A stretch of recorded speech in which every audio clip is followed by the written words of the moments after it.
Hello everyone, hope you are doing great.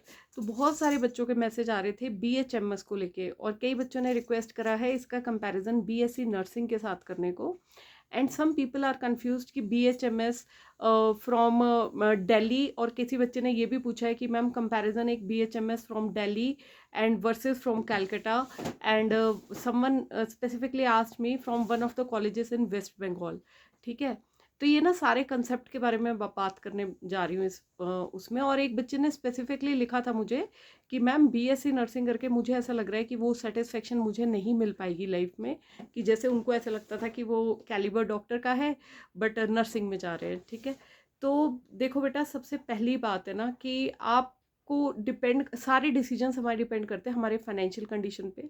कई बार हमें practical decisions भी लेने पड़ते हैं अपार्ट फ्रॉम आवर ड्रीम्स। ठीक है, तो सबसे पहले तो अपने आप से पूछो कि आपकी फाइनेंशियल स्थिति कैसी है, घर की कंडीशंस कैसी हैं, एंड आप लाइफ में चाहते क्या हो। अगर आप लाइफ में ये चाहते हो कि मेरे को जल्दी सेटल होना है, जल्दी पैसा कमाना शुरू करना है, इन दैट केस आपको बीएससी नर्सिंग के साथ जाना चाहिए, जहाँ पे आप 4 इयर्स के बाद आपको इजीली इजीली तो मैं नहीं कहूँगी, बट हाँ, एग्ज़ाम्स क्लियर करके एंड कंपैरेटिवली थोड़ा सा लेस कंपटीशन है एज कम्पेयर टू बीएचएमएस। ठीक है, and second thing is BSc nursing में हमेशा से ह्यूज डिमांड रही है। अगर आप डाटा उठा के देखोगे तो हर साल अभी भी 20 से 30 हज़ार नर्सिस की ज़रूरत रहती है अब्रॉड। ठीक है, तो अगर आपको ओवरसीज जाना है, किसी भी कंट्री में जाना है, तो वहाँ पे बीएससी नर्सिंग में बहुत अच्छे जॉब प्रोस्पेक्ट्स हैं एज कम्पेयर टू बीएचएमएस। ठीक है, हैविंग सेड दैट, अब बीएचएमएस किसको लेना चाहिए? और एक, हाँ, बीएससी नर्सिंग सबसे बड़ी बात है कि 4 साल बाद ही आपको जॉब अपॉर्चुनिटीज़ खुल जाती हैं।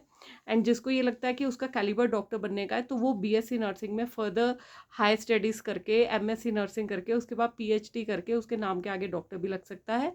एंड प्लस वो आगे जाके नर्सिंग कॉलेज के प्रिंसिपल तक, रैंक तक पहुंच सकते हो आप। ठीक है, तो ये चीज़ें, क्योंकि बहुत ही कम ऐसे ग्रेजुएट्स होते हैं जो एमएससी नर्सिंग के बाद पीएचडी के लिए जाते हैं, तो ये एक बहुत ही बड़ी ग्राउंड रियलिटी है। आपको बहुत कम नर्सिंग ग्रेजुएट्स ऐसे मिलेंगे पीएचडी होल्डर्स। ठीक है, बिकॉज वो मेरिट मेरिट मेरिट है ना, तो हायरार्की उस हिसाब से आपकी चलती है।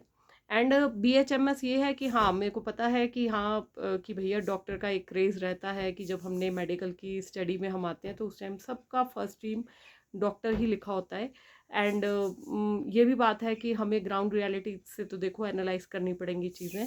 तो इसमें ये है, बीएचएमएस अगर आप में खुद वो कैलिबर है तो बीएचएमएस में आपकी जो पढ़ाई है, एनाटमी आप पढ़ते हो, जो सिलेबस है, ऑलमोस्ट सारा आप एमबीबीएस का पढ़ते हो, और इसमें एक डिटेल्ड आप पेशेंट हिस्ट्री के ऊपर काम करते हो। बस दिक्कत ये है कि लोगों का सबसे पहला रुझान आ गया हुआ है एमबीबीएस की तरफ, उसके बाद जिनका नहीं होता है वो बीएमएस की तरफ जाते हैं, और उसके बाद बीएचएमएस। बट मैंने ये भी देखा है कि कुछ लोग एमबीबीएस के एलोपैथी के ऊपर भी बीएचएमएस को प्रेफर करते हैं। मेरे अपने ही रिलेटिव्स में कई लोग हैं, दूर पार के क्लोज रिलेटिव्स नहीं, बट जब भी हम मिलते हैं तो शी इज़ लाइक कि नहीं भैया, मुझे तो वो छोटी छोटी गोलियां जिनके साइड इफेक्ट नहीं है वो अच्छी लगती हैं। तो ये पेशेंट बेस पे भी डिपेंड करता है, प्लस आप उस फील्ड में कितना अच्छा काम करते हो उस पर भी डिपेंड करता है। In your journey of BHMS, जब आप ग्रेजुएट करके निकलोगे, तो अगर मैं पोस्ट की बात करूँ तो इसमें पोस्ट कम होती है हर डिस्ट्रिक्ट हॉस्पिटल में। मैं अपनी स्टेट हिमाचल की बात करूँ तो सिर्फ 12 पोस्ट हैं हमारे पूरे हिमाचल प्रदेश में, होम्योपैथी के जो ऑफिसर्स होते हैं। तो ज़्यादातर ये आयुष विभाग के साथ वहाँ पे बैठते हैं आयुर्वेदा हॉस्पिटल्स में। बट अभी आने वाले टाइम में क्या हो सकता है, इसको कोई प्रेडिक्ट नहीं कर सकता है। बट प्रेजेंटली अगर आपको बीएचएमएस आपको अगर चूज़ करना है, तो आपके पास क्या क्या जॉब्स के विकल्प हैं। एक तो सबसे पहले प्राइवेट प्रैक्टिस है, सेकेंड इज़ जो मैंने आपको बताया जॉब्स, गवर्नमेंट जॉब्स, जो कि बहुत लिमिटेड हैं। एंड थर्ड आपका है कि जैसे आप बीएचएमएस कॉलेज से ग्रेजुएट करोगे तो उन कॉलेजेस को कौन चलाता है, वहाँ के जो टीचर्स हैं, लेक्चरर्स हैं, एपीस हैं, प्रोफेसर्स हैं, प्रिंसिपल्स हैं। तो ये भी प्रोस्पेक्ट आपके आगे खुला है, बट इसके लिए आपको पहले स्पेशलाइजेशन करनी है। एंड उसके बाद जब भी कहीं पे पोस्ट आपकी निकलती है तो वहाँ पे आपको अप्लाई करना है। देखो स्टार्टिंग में प्राइवेट कॉलेजेस जो BHMS है ना, वहाँ पे भी आप ट्यूटर की जॉब के लिए अप्लाई कर सकते हो, बट आप वहाँ पे एक्सपेक्ट नहीं कर सकते हो कि सैलरी बहुत ज़्यादा मिलेगी। बट वो आपको along side you can do private practice, और आजकल तो सोशल मीडिया का ज़माना है, तो इसको एक टूल की तरह यूज़ कर सकते हो। अब ये तो टोटली आपके ऊपर डिपेंड करता है कि आप BHMS को, अगर आप इसमें जाते हो, आपको इसको किस लेवल पे जाना लेके जा सकते हो आप, ठीक है। साइड इफ़ेक्ट्स नहीं होते, बट ड्यू टू रिसर्च नहीं इतनी हुई है, तो है ना, आप अपने पेशेंट का एक रिसर्च का बेसिस पे आप उनका जो भी आप पेशेंट्स ट्रीट कर रहे हो उनका आप डाटा कलेक्ट कर सकते हो, वीडियोस डाल सकते हो। मैं इसमें देखती रहती हूँ इंस्टा और जो सोशल मीडिया है, इस पर कई BHMS वालों ने भी अपनी वीडियोस डाली होती हैं। डॉक्टर बत्रास का करके होम्योपैथी क्लिनिक की चेन्स है एक, तो किसी बंदे ने तो वहाँ तक सोचा ना कि उसने एक स्टार्टअप खड़ा कर दिया। एंड जितना मुझे पता है, BHMS के स्किन एंड हेयर में बहुत अच्छे रिजल्ट्स हैं।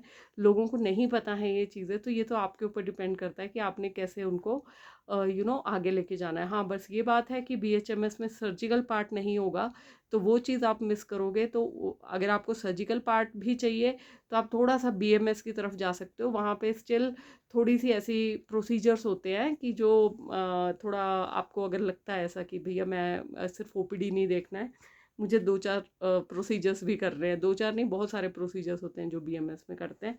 सो आई थिंक मैंने सारे टॉपिक्स कवर कर लिए हैं। एंड बाकी अगर अच्छा लगे तो do like, subscribe and share. And एक बात हमेशा ध्यान रखना, कोई भी आपको इंक्लूडिंग मी, हम सिर्फ सजेशन दे सकते हैं, बिकॉज ये लाइफ लॉन्ग डिसीजन आपके साथ स्टिक करने वाला है कि आपने क्या चूज़ करना है। एज आई ऑलवेज से, एक टेबल बनाओ, उसमें देखो pros and cons of different चीज़ें, एंड उसके बाद अपनी फील्ड आप चूज़ करिए। एंड मेरा पर्सनली ये मानना है कि कोई भी फील्ड अच्छी या बुरी नहीं होती है, बस हमें थोड़ा सा प्रैक्टिकलिटी के ऊपर डिसीजन लेना होता है।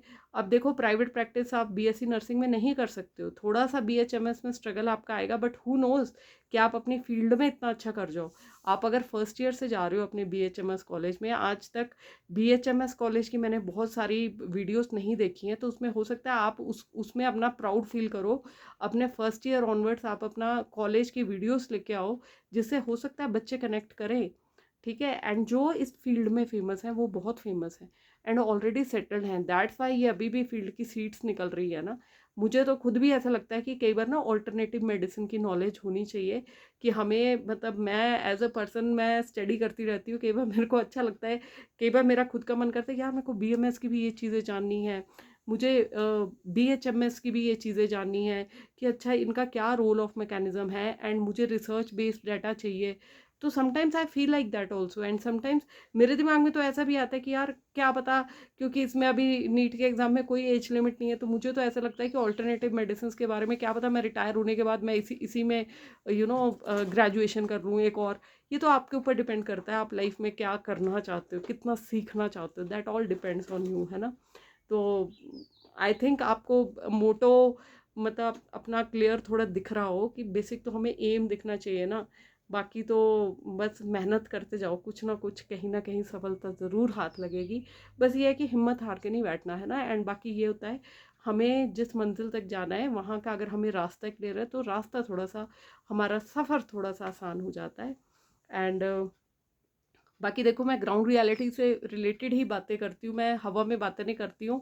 कहने को मैं कह दूँ आपको कि आप ये कर लोगे वो कर लोगे, मतलब डॉक्टर नाम के ही पीछे भागो, या फिर BSc नर्सिंग, अब कई लोग यहाँ पे स्टोरीज डाल देते हैं कि माँ ये स्टोरी फलाना स्टोरी तो बात वो नहीं है, बात ये है कि हमें अपने डिसीजंस कैसे लेने हैं, ठीक है। Nobody is responsible and nobody is living your life in your shoes, you are the best जज योर लाइफ, ठीक है।